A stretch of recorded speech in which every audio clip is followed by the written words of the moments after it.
देश का सबसे बड़ा राज्य राजस्थान कई जिलों की है अपनी अलग पहचान। रियासत से लेकर विरासत तक अब उठेगी हर जिले से एक नई आवाज। यह है राजस्थान न्यूज टीवी 24, बदलते वक्त की आवाज। मेरे प्यारे प्रदेशवासियों, जैसा आप सब जानते हैं कि हाल ही में चुनाव हुए असेंबली के, हम सभी को विश्वास था कि इस बार सरकार रिपीट होगी। आम जनता में भी ये भावना थी, क्योंकि जो काम हुए थे, योजना बनी थी शिक्षा में, स्वास्थ्य में, सोशल सिक्योरिटी के अंदर, कोई क्षेत्र ऐसा नहीं था जिसके बारे में कोई योजना नहीं बनी हो, पेंशन तक भी। और जो हम लोगों ने महंगाई राहत शिविर चलाए थे, जिसमें किसानों को भी और उपभोक्ताओं को छूट दी थी, बिजली के अंदर भी, हर क्षेत्र में लोगों को राहत मिली। महंगाई के दौर के अंदर, बेरोजगारी के अंदर जितनी नौकरी हमने लगाई है, देश में कहीं नहीं लगी थी। 3 लाख से ज़्यादा नौकरी। हर विधायक को मैंने कह रखा था, तुम मांगते मांगते थक जाओगे, मैं देते देते नहीं थकूंगा। और यही भावना रही हमारी। इतनी शानदार योजना ऐसी बनी कि पूरे देश भर के अंदर राजस्थान प्रदेश खुद आज़ादी के बाद में पहली बार चर्चा में आया। कई प्रदेशों में हमारी योजनाओं को अपनाया जा रहा है।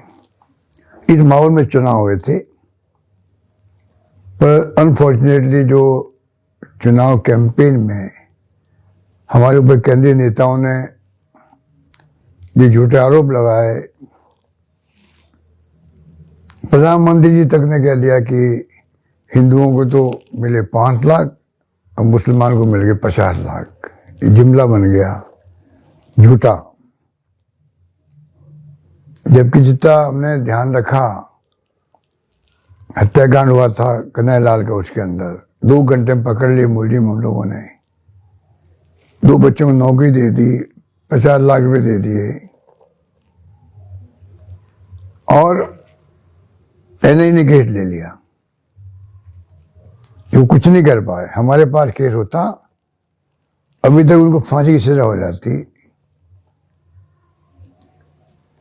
पर दुर्भाग्य से जो झूठे प्रचार किए गए, रेप बहुत ज्यादा हो रहे राजस्थान के अंदर, कानून व्यवस्था की स्थिति कुछ नहीं है, विकास ठप हो गया है। तो झूठे आरोपों के कारण से मैं समझता हूँ कि जनता को गुमराह करने में वो कामयाब हुए, हमारी सरकार ने बन पाई। अब 2-3 महीने हो गए सरकार बने हुए, अभी तक तो काम करना शुरू नहीं कर पाए। हमारी तमाम योजनाओं को बंद करने का काम किया या कमजोर करने का काम किया है। राजीव गांधी युवा मित्र थे, उन तक को नहीं बख्शा गया। अगर राजीव गांधी के नाम से ऐतराज थे, नाम बदल देते, पर कम से कम उनके काम को देखते, किस प्रकार वो सरकारी योजनाओं को घर घर तक पहुंचा रहे थे। ऐसे कई उदाहरण मिलेंगे आपको। 6 महीने हो गए राशन की दुकान वालों को कमीशन नहीं मिल रहा है। अनेकों उदाहरण है जिससे कि ये जाहिर होता है कि सरकार काम नहीं कर पा रही। इस माहौल में हम चल रहे हैं। चुनाव आ गए पार्लियामेंट के अंदर, और जो फीडबैक आ रहा हमारे पास में, गांव-गांव से लोग याद कर रहे हैं हमारी सरकार की योजनाओं को, हमारी गवर्नेंस को याद कर रहे हैं। माहौल बन रहा है कि हम चुनाव जीत सकते हैं कई जगहों पर। और इतिहास गवाह है कि 25 एमपी की जीते थे 2 बार।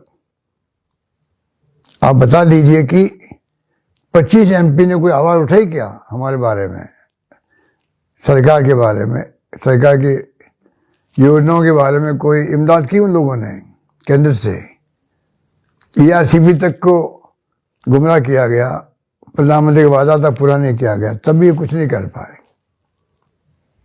इस हालातों में चुनाव हो रहे पार्लियामेंट के अंदर, मैं मार्मिक अपील करना चाहूंगा कि राजस्थान में हम चुनाव जरूर हारे हैं, पर आपको जान के खुशी होगी कि परसेंटेज वोट जो हैं वो कम नहीं हुए हैं बल्कि बढ़े हैं हमारे।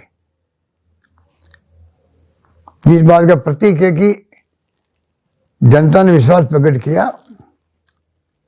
चुनाव में सरकार हमारी नहीं बनी है तो वोटों के अंदर हम लोग 16 लाख वोट ज़्यादा लेके आए हैं। तो मैं कह सकता हूँ दावे के साथ में ये जो माहौल बन रहा है, इस बार अगर जनता का आशीर्वाद मिलेगा और हम अगर अधिकांश सीटें जीत पाएंगे पार्लियामेंट के अंदर भी, तो थोड़ा सबक मिलेगा केंद्र सरकार को भी। ज़्यादा ध्यान देगी राजस्थान सरकार पर, जो भी सरकार बनेगी। और राजस्थान का जो हर क्षेत्र में जो प्रगति हुई है